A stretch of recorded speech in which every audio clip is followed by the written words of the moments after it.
Colleagues, this Monday marked 1 year since Hamas's horrific terror attack in Israel, murdering 1,200 innocent people, taking 200 individuals hostage, leaving their families clinging to hope, and setting into motion this horrific situation. 1 year since Hamas unleashed a conflict that, despite our extensive diplomatic efforts, continues to inflict tremendous suffering and pain on the Palestinian civilians in Gaza and destabilizing the region. Tens of thousands have been killed in a conflict they did not start and cannot stop. Civilians have been displaced over and over again by the fighting. Parents don't know where they'll get their next meal or if they'll find a safe place for their babies to sleep. Their children whose earliest memories, whose only memories, are the sights and sounds of war, who are often injured, traumatized. And there are hostages who continue to struggle to stay alive in the squalor and darkness of Hamas's tunnels. It is far past time for a hostage and ceasefire deal consistent with Resolution 2735 to bring the hostages home, allow for a surge in humanitarian aid, assure Israel's security in this war, and move toward a two-state solution. But as we push for this deal, we must also continue to work to alleviate the humanitarian crisis unfolding before our eyes. Because let's be clear, conditions are catastrophic and will further deteriorate if additional steps are not taken.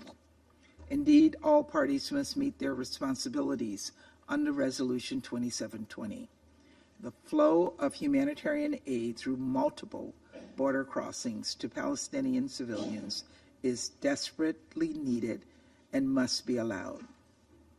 To that end, we welcome the Council's extension of Senior Coordinator Cog's reporting mandate.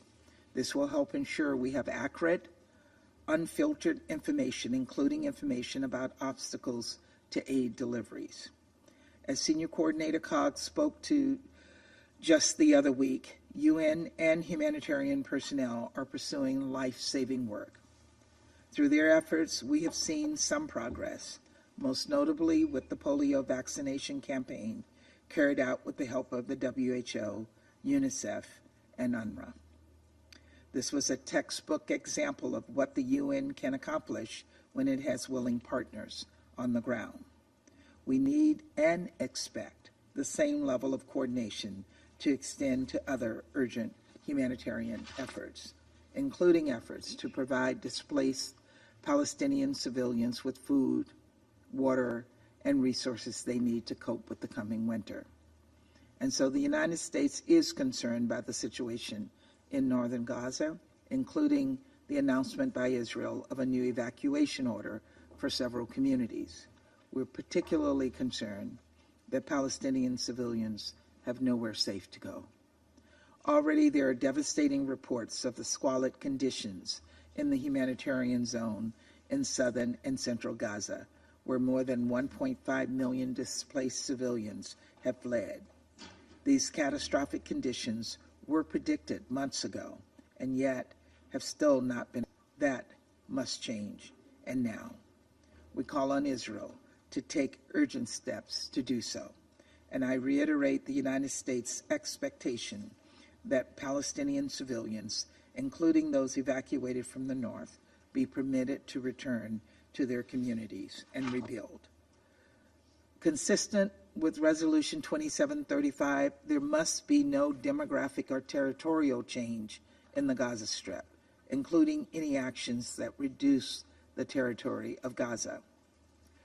Colleagues, we are also concerned by recent action by the Israeli government to limit the delivery of goods into Gaza. When combined with new bureaucratic limits placed on humanitarian goods arriving from Jordan and the closure of most border crossings in recent weeks, these restrictions would only have the effect of intensifying suffering in Gaza. We need to see fewer barriers to the delivery of aid, not more of them.